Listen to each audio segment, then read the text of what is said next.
Tension मत लो, अब मैं आ गई हूँ। अब तुम्हें जब तक आराम नहीं होगा तब तक मैं जाऊंगी ही नहीं। Your phone ringing. Your phone ringing. Big boy, come pick up your phone.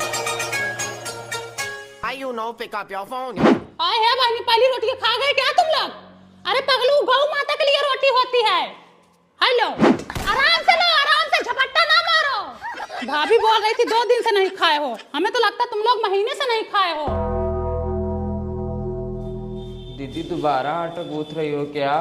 हाँ, दोबारा गूंथ रही हूँ। एक बार 2 किलो गूंथी, तुम्हारे लड़के ठूस लिए।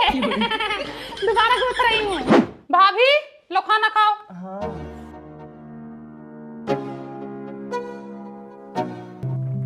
दीदी और रोटी है क्या?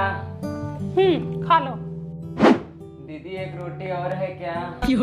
लो, आराम है लगता है। हाँ? दीदी थोड़ा मट्ठे में चीनी डाल दो।